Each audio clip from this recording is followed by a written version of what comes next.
নিয়ম আছে, বিধান আছে। রাজা সেই সোনার ঝাড়ু নিয়ে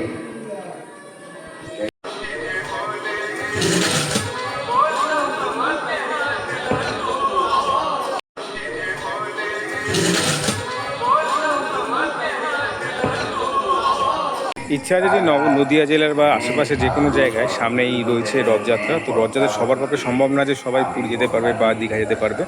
তো ইচ্ছা আছে সামনে আমার নদিয়া ডিস্ট্রিক্টের কিছু জায়গায় যেখানে খুব ভালোভাবে ধুমধাম করে পুজো হয়, রথযাত্রাও উদযাপন হয়, তো সেখানে যাওয়া। তো আজকে সেই জায়গার মধ্যে আজকে এসেছি চাকদার জগন্নাথ মন্দিরে। চাকদা জগন্নাথ মন্দিরের অলরেডি বাইরে মেলা শুরু হয়ে গেছে, সেটা দেখাবো। তো আগে মন্দির দেখাবো, তারপরে চলো দেখবো বাইরে কীরকম মেলা বসে। তো চলো যাওয়া যাক। বর্তমানে আর কিছুদিন পরে কিন্তু রথযাত্রার মেলা শুধু রথযাত্রা না, উল্টো রথও আছে তারপরে। তো কাছে ধারে অনেকেই হয়তো দীঘা বা পুরী যেতে পারেনি, তাদের জন্য কিন্তু এই একটা ডেস্টিনেশন বা এই একটা জায়গা খুব সুন্দর হতে পারে। এটা হলো চাকদার জগন্নাথ মন্দির। কীভাবে আসবেন একটু বলে দিই আগে। কৃষ্ণনগর, রানাঘাট বা কৃষ্ণনগর, শিয়ালদার যে কোনো লোকাল ধরে আসলে চাকদা স্টেশনে নেমে সেই স্টেশন থেকে মাত্র হাতে গুনে 15 মিনিট লাগবে এই মন্দিরে আসতে। আমি বাই রোড গিয়েছিলাম, বাই রোড যেতে পারো চাকদার মেন NH-12 ধরে চাকদার থেকে মেন রাস্তায় থেকে একটু কাউকে জিজ্ঞাসা করে নেবে, তোমরা চলে আসতে পারবে। বাই বাস যেতে পারো, অসুবিধা নেই। কৃষ্ণনগর যে কোনো জায়গা থেকে চাকদা বাস স্ট্যান্ড থেকে হয়তো মিনিট 15 সময় লাগবে। আর সোজা বলতে এই জায়গাটা কিন্তু অনেক পুরোনো জায়গা, আমার আসা হয়নি এর আগে, তবে আসার পর মনে হলো যে কেন আসা হয়নি। খুব সুন্দর সাজানো হয়েছে। আর রথ কিন্তু এখনও অনেক দিন বাকি, এখনও হাতে গোনা কিন্তু শুধুমাত্র সবে স্নানযাত্রা গেল কিছুদিন আগে, এখনও কিন্তু অনেক দিন বাকি। তার মধ্যে দেখতেই পাচ্ছ কী সুন্দর সেজে উঠেছে এই মন্দির প্রাঙ্গণ, এই সব কিছু। তো এইখানে কিন্তু মেলাও বসেছে এবারে, সেটাও তোমাদের সঙ্গে শেয়ার করবো। তো যারা আসতে চাও এখানে রথযাত্রা উপভোগ করতে চাও, তোমরা চলে আসতে পারো। এবং যদি আগে পরেও আসো তাও কিন্তু এই মেলা থাকবে এখন কিছুদিন। তো তোমরা কিন্তু এই জায়গাটা অবশ্যই আসতে পারো, খুব সুন্দর। এখন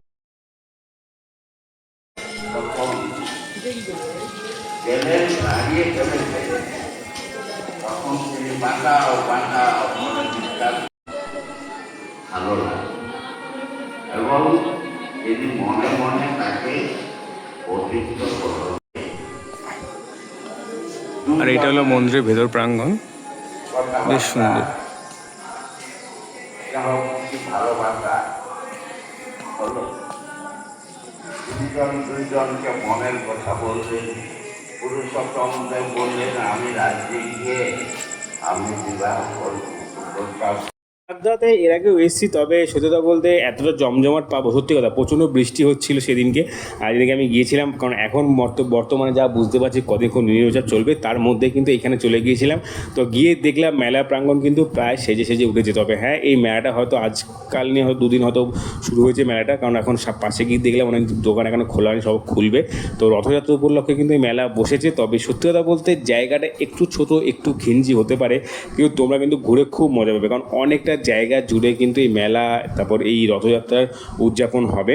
আর রথযাত্রার মধ্যে কিন্তু এই জায়গা আসলে খুব একটা বেশি মন্দ হবে না, কারণ জায়গাটা সত্যি খুব সুন্দর। দেখতেই পাচ্ছ এখনও ম্যাক্সিমাম দোকানপাট কিন্তু এখনও খোলেনি, এখনও ঢাকা দেওয়া রয়েছে, হয়তো আস্তে আস্তে 2-3 দিন পর সব খুলবে। তবে এর মধ্যে কিন্তু ভিড়ভাড়টা চরম রয়েছে, কারণ যা বুঝলাম যে লোকালিটির মধ্যে কিন্তু এই জায়গাটা খুব ফেমাস। আর অনেক ছেলে পেলে তার বন্ধু বান্ধবদের নিয়ে কিন্তু এখানে আড্ডা মারতেও এসেছে। তো এক কথায় বলতে গেলে যে এক বিকেলে এসে একটু সময় কাটিয়ে যাওয়ার জন্য এটা পারফেক্ট জায়গা।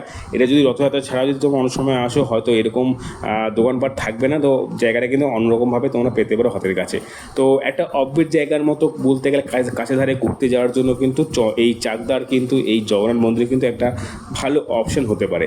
তো কাদের এই ভিডিও ভালো লাগলো অবশ্যই কমেন্ট এনে, আর যদি কিছু জানার থাকে তো অবশ্যই কিন্তু কমেন্ট করে আমি জানিয়ে দেবো। আর হ্যাঁ, এরপরেও কিন্তু আরও জায়গার আছে যেখানে ভালো ভালো রথযাত্রা হয়, মায়াপুর থেকে শুরু করে মাহেশ, অনেক জায়গা রয়েছে। তো দেখি কতদূর কী যাওয়া যায়। এবং আরেকটা ছোটো জায়গা রয়েছে গুপ্তিপাড়া, সেখানে মেলা ভালো হয়। তো চলো এই পর্যন্ত দেখা পরে ভিডিওতে, টাটা।